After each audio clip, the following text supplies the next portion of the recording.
Oi pessoal, tudo bem com vocês? Bom, hoje eu vou falar novamente sobre American Horror Story. Esses tempos eu contei histórias reais que inspiraram personagens da série e muitas pessoas pediram a parte 2. Eu achei que até não teria mais tantos casos assim e, de novo, eu me surpreendi. Então, no vídeo de hoje, vocês vão conhecer mais 15 histórias reais que inspiraram American Horror Story. Então, se tu gosta desse tipo de conteúdo, já curte o vídeo, deixa o teu comentário e me conta aqui qual a tua temporada preferida, qual o teu personagem preferido.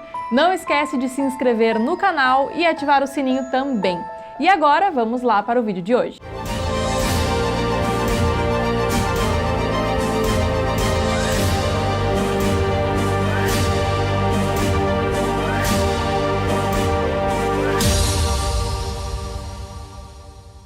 O Massacre de Richard Speck, Murder House, primeira temporada. Em 14 de julho de 1966, Richard Speck, que tinha 24 anos, armado de uma faca e um revólver, entrou em uma casa onde morava 9 enfermeiras, amarrou todas elas e assassinou uma por uma.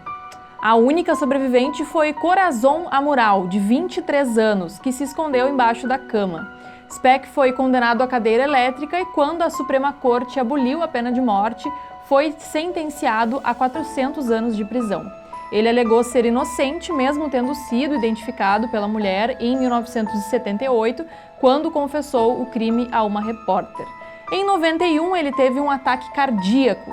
As enfermeiras assassinadas, que aparecem como fantasma na primeira temporada, interpretadas por Rosa Salazar e Célia Finkelstein, foram baseadas nesse caso.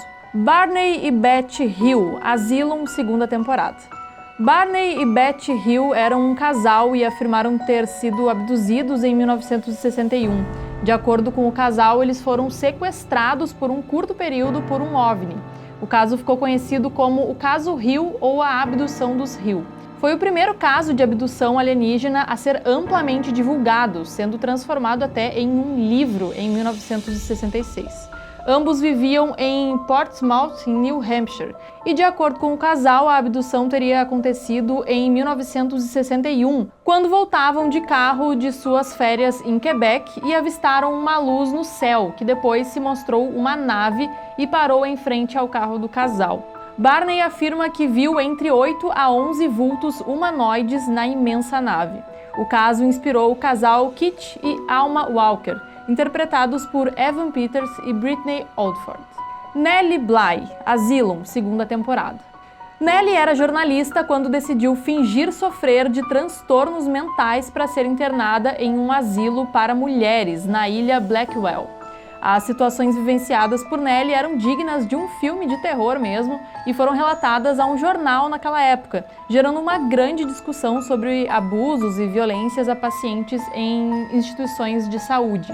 Os textos de Nellie, uma das veteranas do jornalismo investigativo, foram compilados no livro 10 Days in the Madhouse, lançado em 1987.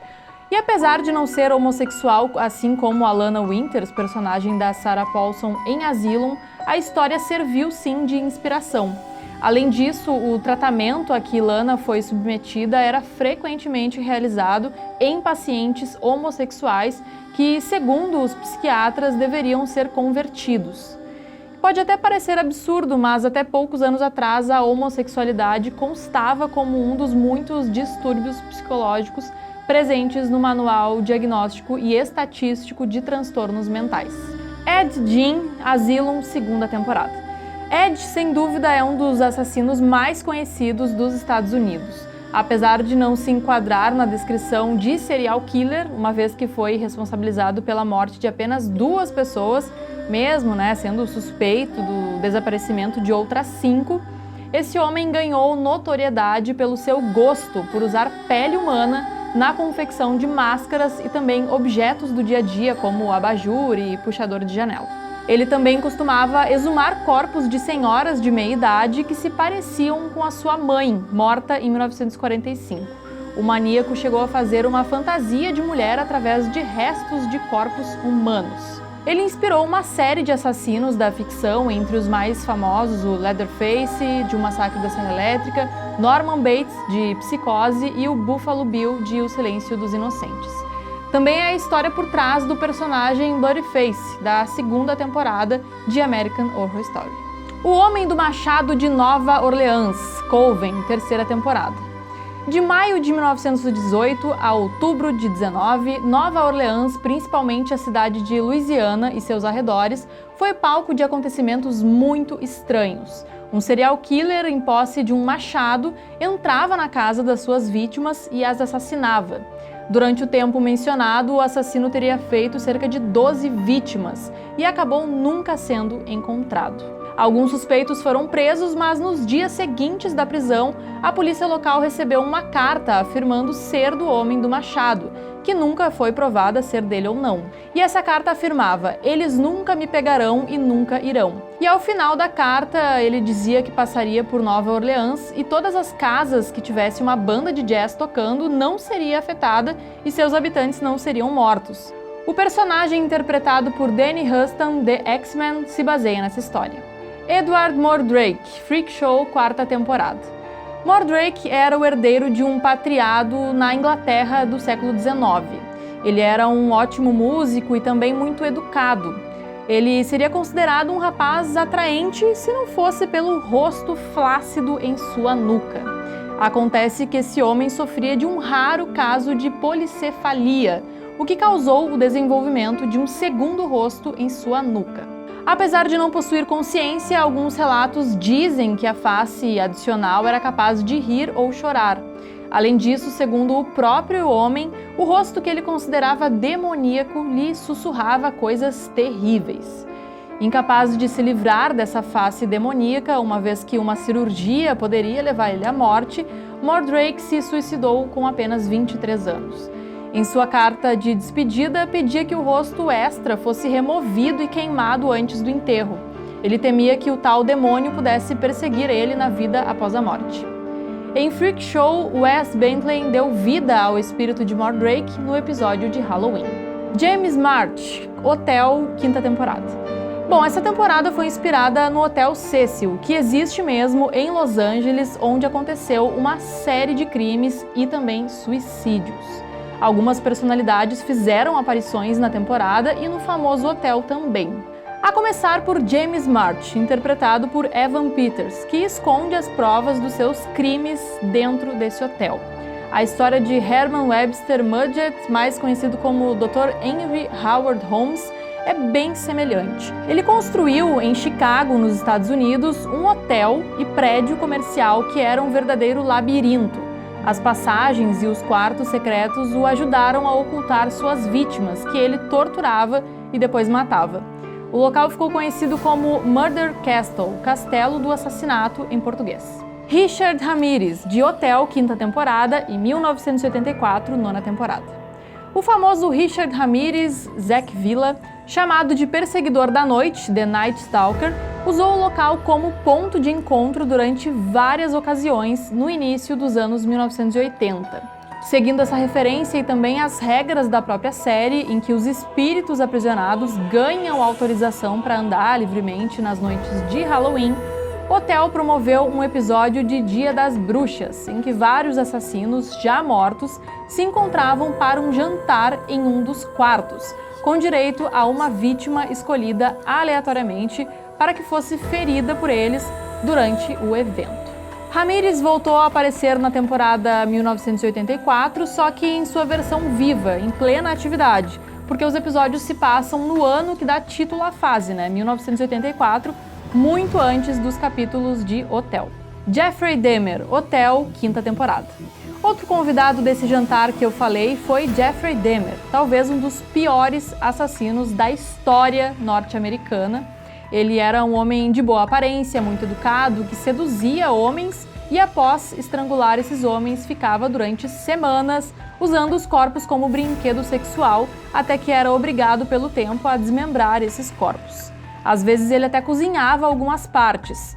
Ele aterrorizou o país entre 87 e 91. Morreu na cadeia em 1994, executado por outros prisioneiros. E nessa temporada da série ele apareceu brevemente no tal jantar promovido pelos grandes criminosos da história. Aileen Wuornos, Deus, Hotel, 5ª temporada. Outra serial killer que aparece nesse jantar é Aileen Wuornos, que foi uma criminosa muito conhecida nos Estados Unidos também. Ela matou 6 homens na Flórida entre 89 e 1990 com tiros a queima-roupa. Ela disse que as suas ações foram em legítima defesa, mas acabou sendo condenada à morte em 2002. Um ano depois, o filme biográfico Monster foi aos cinemas, rendendo a Charlize Theron um Oscar, um Globo de Ouro e também outros prêmios de atuação por sua interpretação. Eu já fiz, inclusive, vídeo sobre ela aqui no canal e eu vou deixar para vocês aqui nos cards. John Wayne Gacy, Freak Show, 4ª temporada e Hotel, 5ª temporada. Entre 72 e 78, um palhaço alegre e simpático animava eventos de caridade e ninguém sabia que esse doce e gentil artista estuprava e matava meninos em Chicago. John Wayne Gacy enterrava as vítimas na própria casa e foi por isso que acabou descoberto, na execução de um mandado de busca e apreensão. Ele apareceu na série pela primeira vez como uma versão livremente adaptada na pele do palhaço Twisty, de Freak Show. E na temporada seguinte, o ator que o havia interpretado, o John Carroll Lynch, também deu vida a Gacy no mesmo jantar com os assassinos famosos.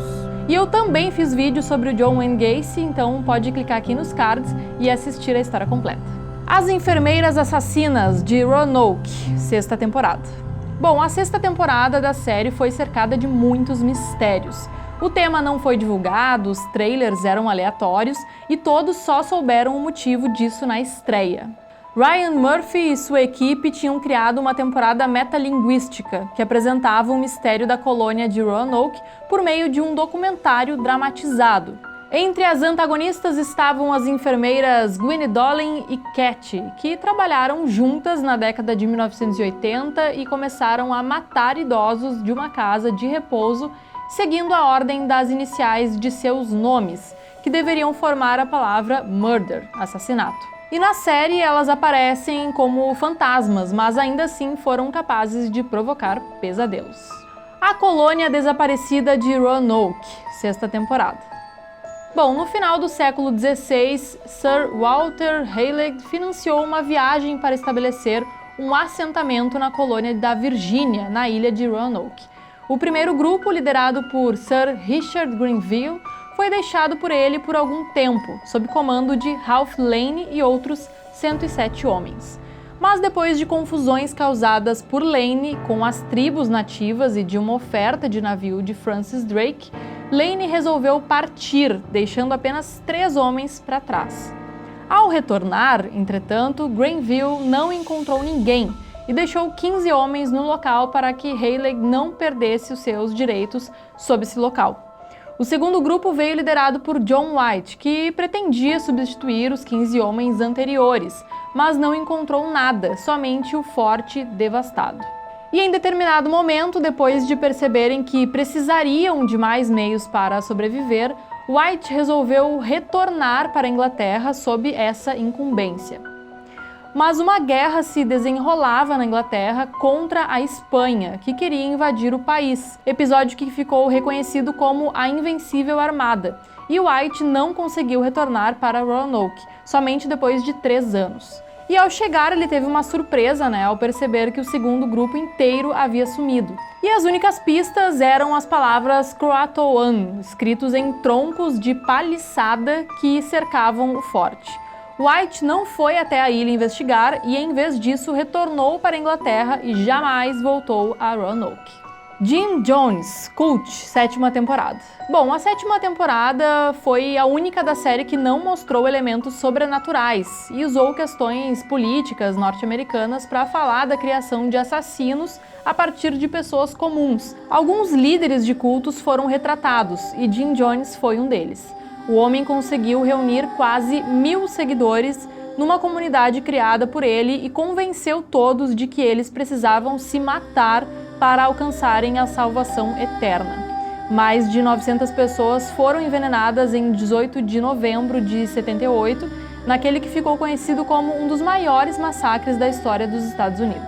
Na série, todo esse processo é contado em um dos episódios. Evan Peters viveu o religioso na temporada, além de vários outros líderes de culto, e seu trabalho foi considerado um dos mais consistentes de sua trajetória da produção. Charles Manson, Cult, 7ª temporada. A temporada Cult teve também um episódio todo dedicado a Charles Manson, um dos assassinos mais falados dos séculos 20 e 21, que alegadamente não matou ninguém nos crimes pelos quais foi acusado. Em 1969, ele convenceu seus seguidores a promoverem uma onda de assassinatos sob a justificativa de que uma nova revolução precisava ser provocada.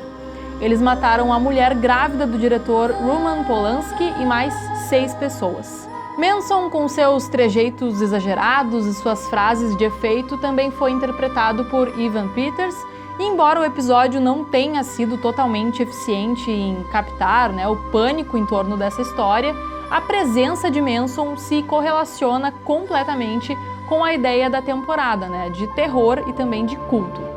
Então é isso, pessoal. Eu espero muito que vocês tenham gostado desse vídeo. Esse foi um pouquinho mais trabalhoso, para fazer, porque eu preferi assistir alguns episódios novamente para passar as informações corretas para vocês. Se gostou, deixa o seu like aqui no vídeo, o seu comentário e se inscreve aqui no canal. Um beijo e até o próximo vídeo.